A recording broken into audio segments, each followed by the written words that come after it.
அந்த திருவாலங்காட்டில் நான் போயிருக்கும் பொழுது அந்த அர்ச்சகர் ஒரு கதை சொன்னாருங்க. இதெல்லாம் நடந்துதா நடக்கலையாங்கிறது நமக்கு தெரியாது. இருந்தாலும் கதைகள் மூலமாகத்தான் பல கருத்துக்களை நமக்கு பெரியவங்க சொன்னாங்க. அதுக்காக புனைந்து சொல்லப்பட்டது தான் மகர்ஷி சொல்லுவாங்க அடிக்கடி. அதாவது இந்த தத்துவங்கள் என்பது என்ன அப்படின்னா, ஒரு மனிதன் தன் வாழ்க்கையில் தன்னை தகுதிப்படுத்தி உயர்த்தி கொள்வதற்கான விஷயங்களை தான் நமக்கு ராமாயணமாக மகாபாரதமாக நம்ம உட்காந்து 10 நாள் கதை கேட்டுட்டு போகிறதுல ஒரு பிரயோஜனமும் கிடையாது. இருந்த இடத்துலேருந்து இறைவனை ஒருத்தர் நினச்சா அதுக்கு என்னெல்லாம் பலன் கிடைக்கும் அப்படிங்கிறத சொல்கிறதுக்காகத்தான் இதெல்லாம்.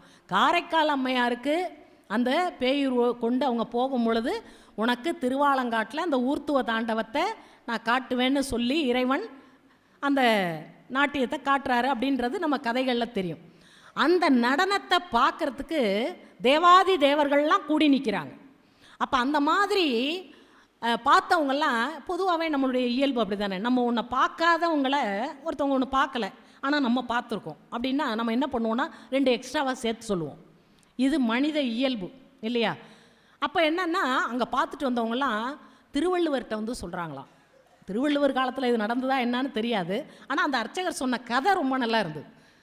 அறிவுக்கு பொருத்தமாக இல்லைன்னாலும் நம்முடைய ஆன்ம உயர்வுக்கு பொருத்தமாக இருந்தது அந்த கதை. அப்போ அவர் என்ன சொன்னார்னா, இந்த திருவள்ளுவர்கிட்ட அங்கே போய் அந்த நடனத்தை பார்த்த தேவர்கள்லாம், நீ வராமல் போயிட்டையா, அது என்ன நாட்டியம், என்ன இது, அந்த காளி தலை குனிஞ்சு நின்னதும் எம்பெருமான் காலை தூக்கி மேலே ஆடினதும், அந்த நாட்டியத்தை பார்க்கறதுக்கு இனி எத்தனை பிறவி எடுக்கணுமோ தெரியாது, அந்த பாக்கியத்தை நீ இழந்துட்ட, அப்படி ஆக்கணும் எப்படி ஆக்கணும் ரொம்ப நேரமாக கதை சொல்கிறாங்க.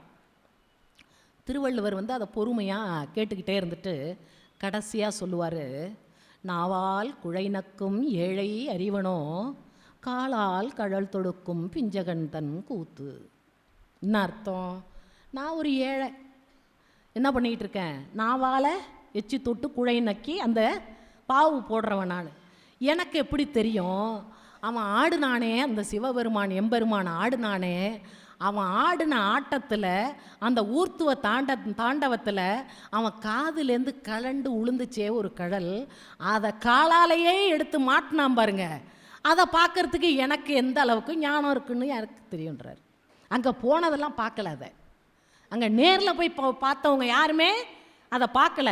ஆனால் இவர் மானசீகமாக இங்கே இருந்தே அந்த தாண்டவத்தை பார்த்தா அப்படி ஒரு நிகழ்வு நடந்ததை சொன்னார் அப்படின்னு சொல்லி அந்த அர்ச்சகர் ஒரு கதை சொன்னார். இப்போ இதை எதுக்கு சொல்கிறேன் அப்படின்னா, மனதால் தான் இறைவனை நாம் வணங்குறதுக்கு முக்கியமாக வேணுங்க. எந்த ஒன்றையும் மனப்பூர்வமாக செய்யும் பொழுது தான். ஏன்னா வேதாத்ரி மகர்ஷி அழகாக சொல்லுவாருங்க, என்னென்னா மனதின் மறுமுனை தெய்வம் அப்படின்னு சொல்லுவார். The other end of the mind is God, go on deep அப்படிம்பார். நீ உள்ளே கடந்து போனால் உன் மனதின் மறுமுனையில் யாரை பார்க்கலாங்க? தெய்வத்தை பார்க்கலாம். அதுபோல் பரமதத்தன் என்பவர் யாருங்க? அவருக்கு பக்தின்னா எவ்வளோன்னு கேட்குற ஆள். அவருக்கு இறைவனை பற்றி ஒரு பெரிய நம்பிக்கை இல்லை. ஆனால் நல்லா நினச்சி பாருங்க, தெய்வ நம்பிக்கை இல்லாத ஒருவர் கூட தெய்வ நம்பிக்கையிலேயே உறைந்து இருக்கக்கூடிய, அதை கூட என்ன சொல்கிறாங்கன்னா, அந்த அம்மாவுக்கு பொருத்தமான கணவரே இல்லை அப்படின்ற மாதிரி சொல்கிறாங்க. அன்றைக்கி ஒரு டிவியில் பேசினவர் அப்படி இல்லைன்னு இவங்க சொல்கிறாங்க. ஆனால் அங்கே இந்த மனம் என்ற நிலையில் இவங்க பக்தியில் ஆழ்ந்து போயிட்டுருக்குறாங்க, அவர் வியாபாரத்தில் பொருளில் ஆழ்ந்து போயிட்டுருக்கிறாரு.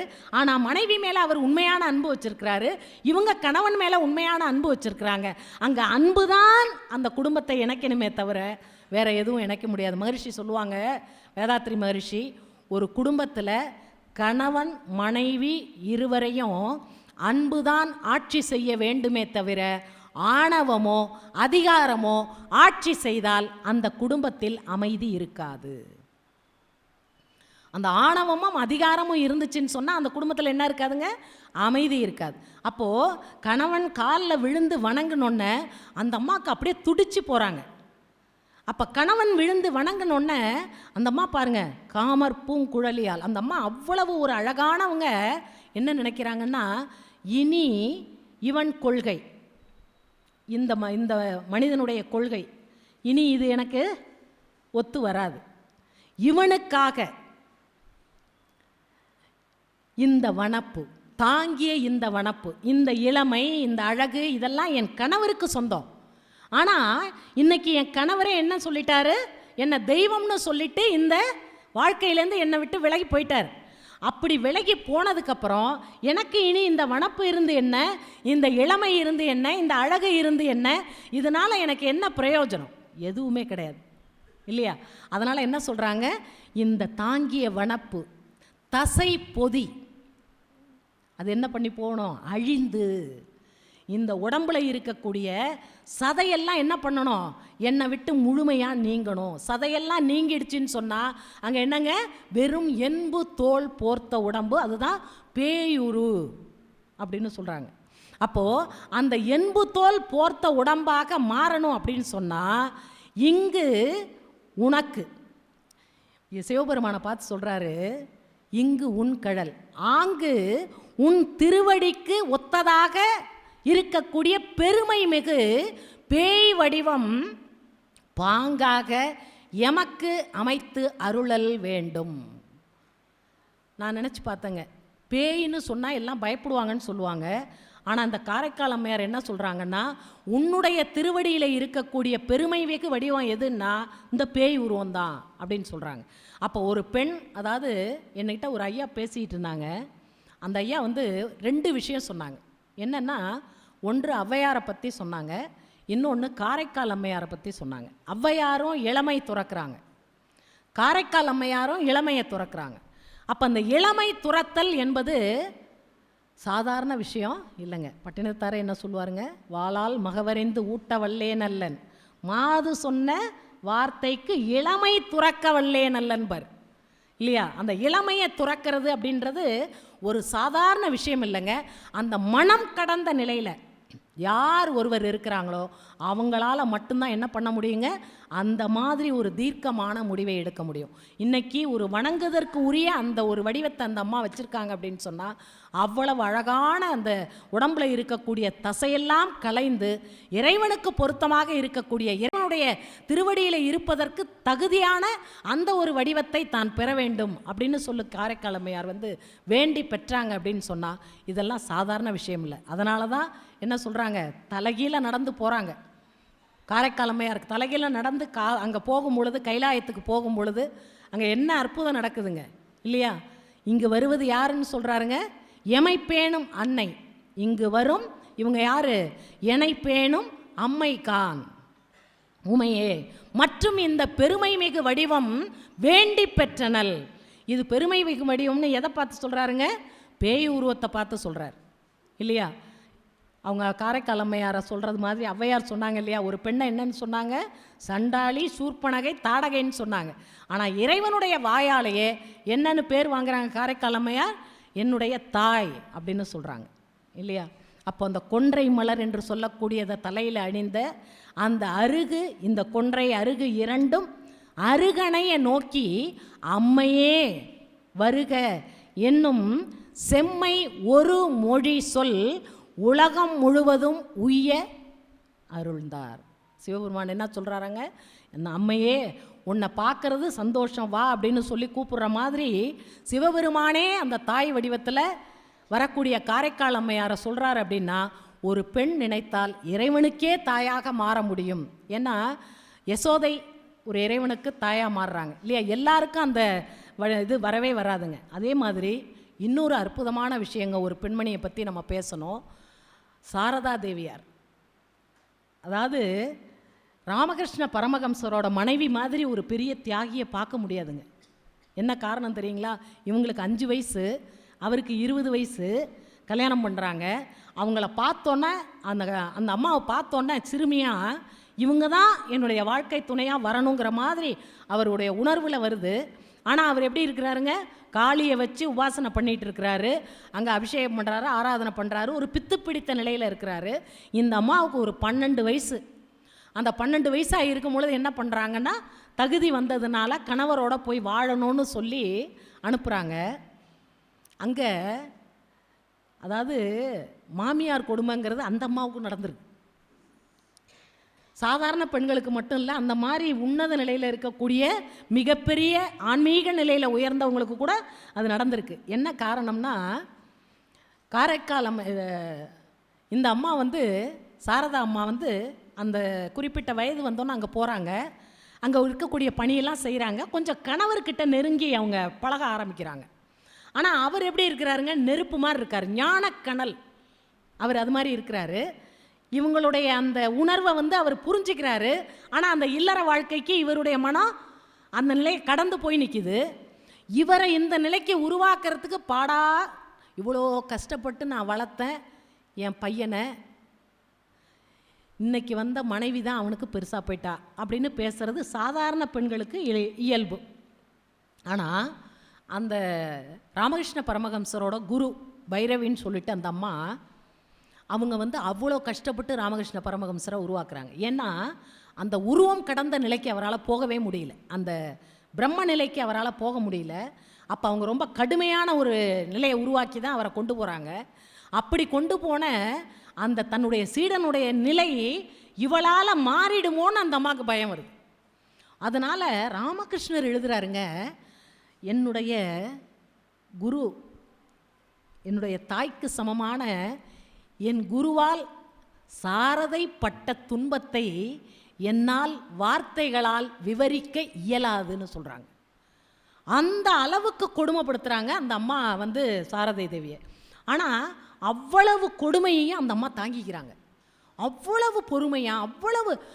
அப்போ என்ன ஆகுதுன்னா, ராமகிருஷ்ண பரமஹம்சருக்கு மனைவியை வந்து அந்த பொறுமையையும் அந்த அமைதியையும் அந்த தெய்வீகமான தன்மையை பார்த்து தான் அதுக்கப்புறம் அவர் அவங்களையே அபிஷேகம் பண்ண ஆரம்பிக்கிறார் தாய் உருவத்தில்.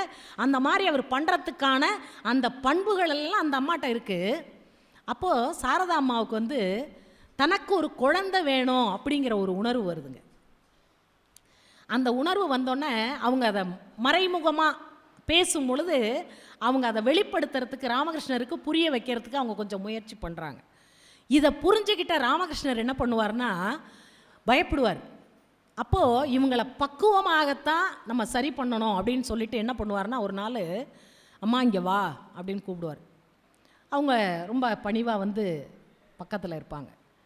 அப்போது அவர் சொல்லுவார், நீ வந்து உன்னதமானவள், மிகப்பெரிய பாக்கியசாலி, குணவதி அப்படின்னு ரொம்ப புகழ்ந்து பேசுவார். இவங்களுக்கு புரியாது எதுக்கு இவர் இதெல்லாம் பேசுகிறாருன்னு. அப்போது அவர் சொல்லுவார், இறைவன் உன்னை படைச்சதுக்கு ஒரு நோக்கம் இருக்குது. ஓரிரு குழந்தைகளை பெற்று அந்த குழந்தைகளுக்கு நீ தாயாக வேண்டும் என்பது இறைவனுடைய விருப்பம் அல்ல. இந்த உலகத்திற்கே நீ தாயாக வேண்டும் என்பதுதான் இறைவனுடைய விருப்பம்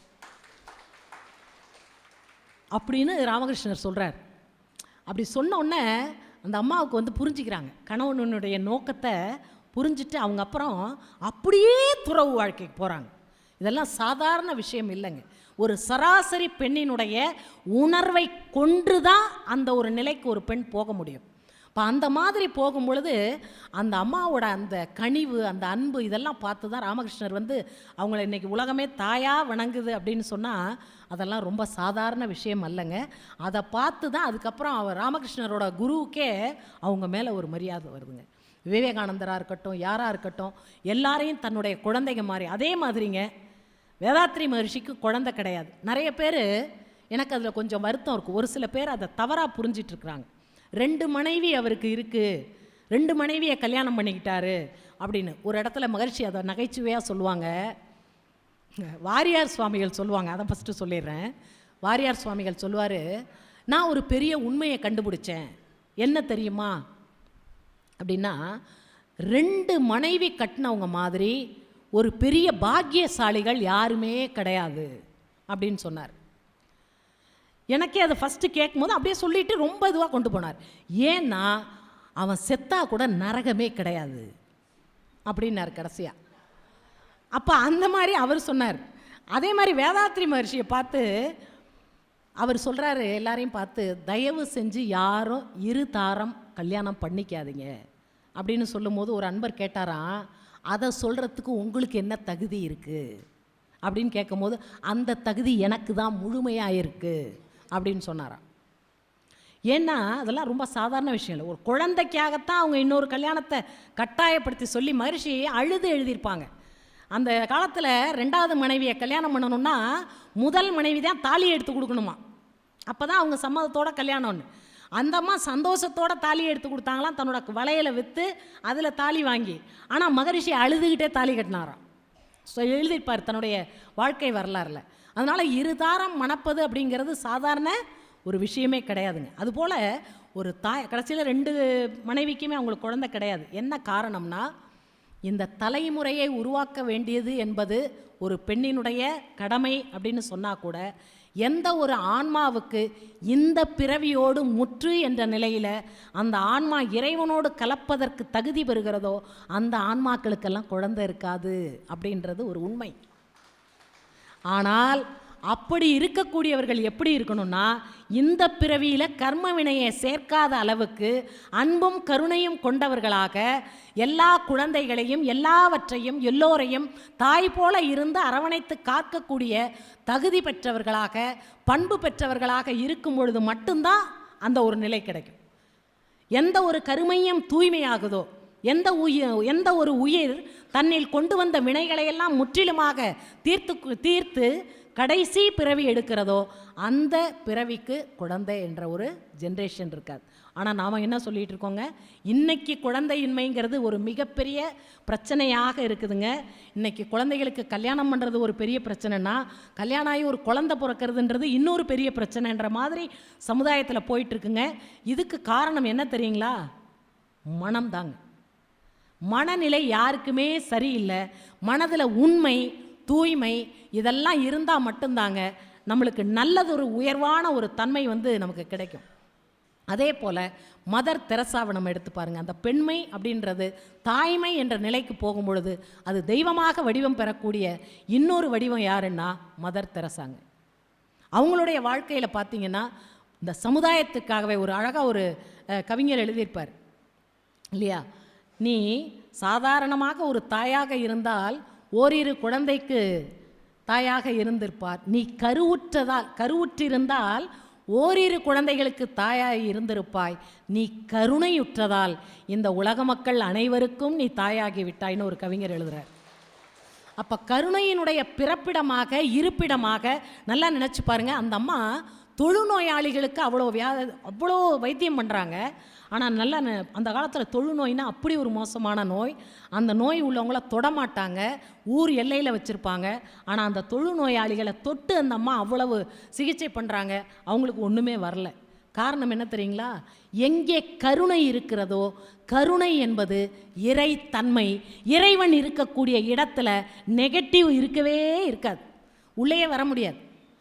இறைவனுடைய தன்மையே அன்பும் கருணையும் தான்.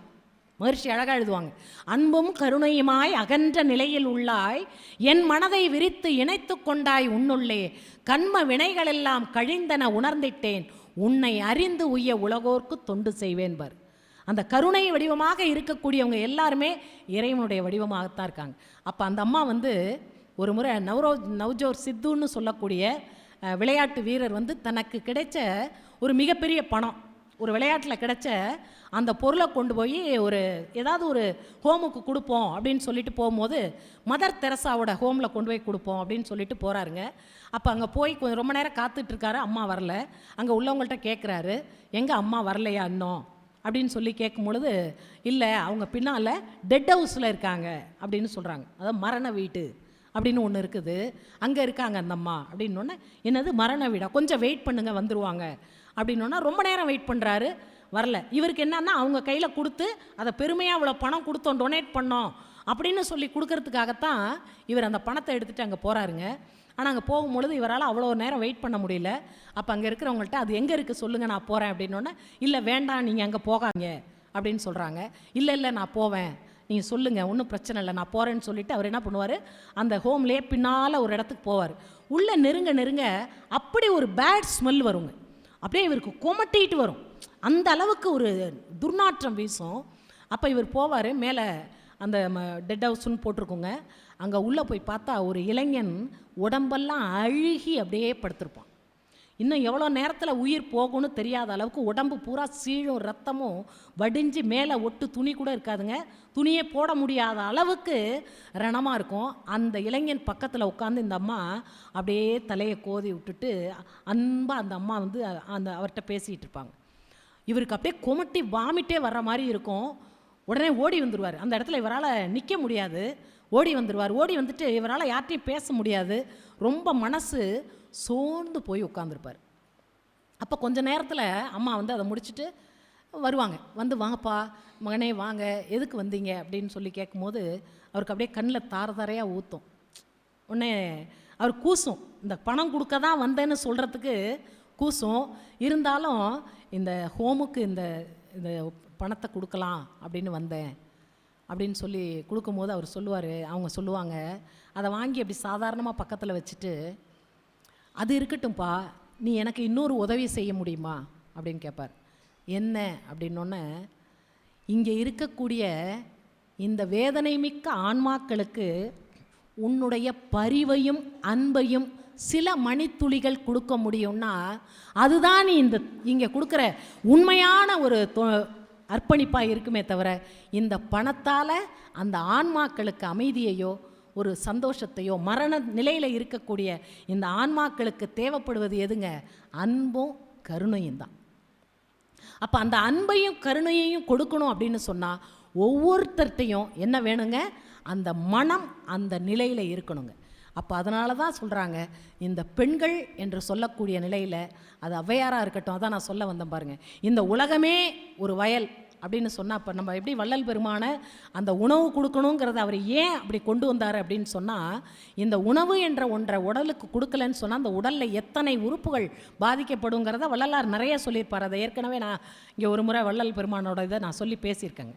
அப்போது அவங்க சொல்கிறாங்க, அந்த உலகம் பூரா வயலாக இருந்து ஒரு விளைச்சல் வந்திருக்கு அப்படின்னு சொன்னால், உலகமே வயலாக தெய்வமா முகடு சேரியா காணமும் முத்தும் மணியும் கலந்தொரு கோடி கோடியாய் கொடுப்பினும், இந்த உலகத்தையே எனக்கு கொடுத்தாலும் தேவர்கள் என்று சொல்லக்கூடியவர்கள் இருக்கக்கூடிய அந்த இந்திரலோகத்தில் மலை போல குவிஞ்சிருக்கக்கூடிய பொன்னையும் பொருளையும் எல்லாத்தையுமே எனக்கு கொடுத்தாலும், எல்லாத்தையும் கலந்து எனக்கு கோடி கோடியாக மதிப்புள்ள பொருளை கொடுத்தாலும், ஆங்கே ஒருவன் ஒருவேளை ஊன் ஒழிதல், யாராவது ஒரு அன்பர் ஒருவேளை உணவு இல்லாமல் இருந்தான் அப்படின்னு சொன்னால் அந்த இடத்துல நில்லாது என் மனம் நேர் நிறை. அந்த மனசில் எனக்கு என்ன இருக்காது?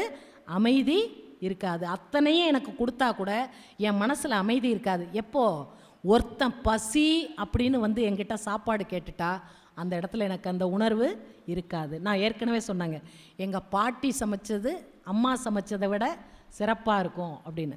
அதாவது வேதாத்ரி மகரிஷி ஒரு அழகான விஷயம் சொல்லுவாருங்க. ஏன்னா அவர் சொல்கிற ஒவ்வொரு விஷயமும் குடும்பத்துக்காகத்தான் சொல்லியிருக்கிறாருங்க, தனி மனிதனுக்காக தான் சொல்லியிருக்கிறாரு. அதுதான் உலகளவுக்கு விரிஞ்சு போகணும்னு சொல்லியிருக்காரு. ஒரு வீட்டிலங்க சாப்பாடு போடுறது அப்படிங்கிறது ஒரு சிறப்புங்க. செல்விருந்து ஓம்பி வருவிருந்து எதிர்பார்த்து காத்திருந்தான்னா நல்விருந்து வானத்தவருக்குன்ட்டார் திருவள்ளுவர்.